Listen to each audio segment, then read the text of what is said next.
Olá, então vamos partir para a nossa unidade 3, dentro do curso de Sociologia, na qual iremos discutir a temática da ação social e a modernidade através do pensamento do sociólogo Max Weber. Então, a partir de agora, nós vamos buscar compreender a concepção que Weber tem e apresenta a respeito da sociedade e daquela relação que nós já estamos vendo e analisando sobre, de um lado, indivíduo e do outro, sociedade. Como que Weber interpreta essa relação, né? Desde já, nós iremos constatar que Weber interpreta essa concepção de indivíduo e sociedade de forma muito distinta daquela que Durkheim concebe, né? Além disso, nós buscaremos compreender a tipologia de ação social, o que Weber compreende como ação social e como que essa ação social impacta, então, a própria estrutura coletiva, né? Então, esse será o percurso que nós iremos fazer aqui nessa videoaula, né? E vamos começar, então, fazendo essa comparação sobre as concepções de sociedade em Weber e Durkheim. É muito interessante notarmos, como vocês já puderam estudar nas unidades anteriores, que para Durkheim a estrutura social é aquela estrutura opressora, que exerce então uma influência estática, determinante sobre a vida do indivíduo. Se usarmos uma metáfora da balança, é possível dizer que para Durkheim a balança pesa para o lado da sociedade, enquanto que o indivíduo tem apenas um papel passivo, de receber as influências dessa estrutura social.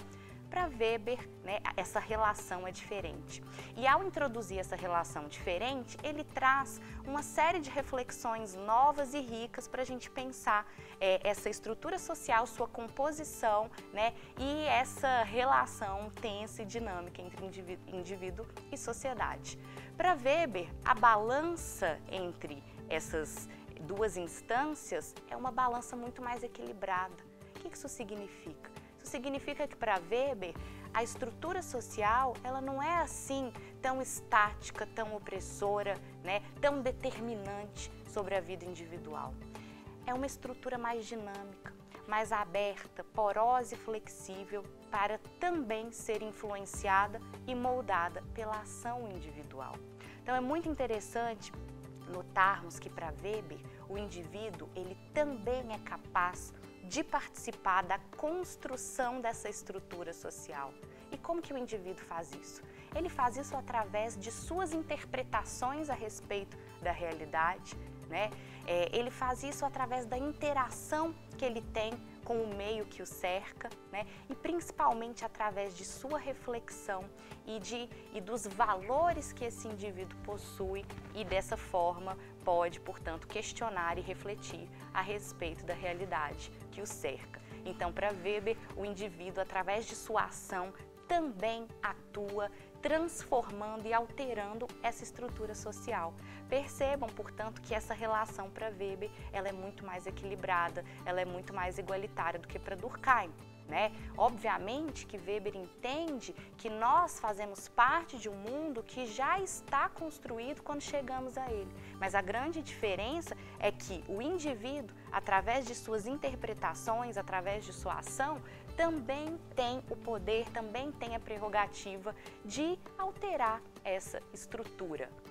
Então, essa questão da ação para Weber é extremamente relevante. E aí é importante a gente definir o que seria essa ação social na concepção de Weber. Quando Weber entende que um indivíduo está agindo, toda vez que o indivíduo age dentro de um meio coletivo, com objetivos ou consequências para a sociedade onde ele vive, essa ação do indivíduo é considerada uma ação social. Então, Weber vai dizer que o tempo inteiro nós temos ações sociais sendo empreendidas das mais diversas formas, com os mais diversos objetivos. Só que Weber ele vai fazer uma tipologia na qual ele define 4 tipos de ação social específicas. Que tipos de ação social então seriam essas? Primeiro seria a ação tradicional. né? A ação tradicional seria todos aqueles atos e ações individuais que são orientados através de crenças, de valores arraigados na história, né? Então, quando o indivíduo, por exemplo, deixa de comer carne vermelha, lá naquele período, então, entre o Carnaval e a Páscoa, né? O que é isso? Isso é uma crença que está orientando, uma crença religiosa, que orienta a ação do indivíduo, é a ação tradicional. Um segundo tipo de ação que Weber percebe dentro dessa teia de relações sociais é a ação afetiva. O que é a ação afetiva? É aquela ação orientada, então, por princípios, por valores apaixonados, por pulsões, por emoções, né? Então, por exemplo, quando o indivíduo se envolve numa briga entre torcidas de futebol, ele está agindo, então, através de uma ação afetiva. Ele é movido por essa paixão, por essa emoção. Terceiro tipo de ação social é a ação orientada por valores, a ação racional orientada por valores. Percebam que aqui Weber já identifica um elemento de racionalidade no indivíduo, só que é uma racionalidade que é orientada por princípios que são muito caros àquele indivíduo. Por exemplo, um ativista que se amarra a uma árvore para ela não ser cortada por uma grande empresa é alguém que está agindo racionalmente orientado por um valor. Ou então aquele soldado que, por amor à pátria, decide se ele está numa guerra. É um indivíduo que está agindo, então, racionalmente por valores, por princípios. E por último, a gente tem a ação social racional em relação a fins.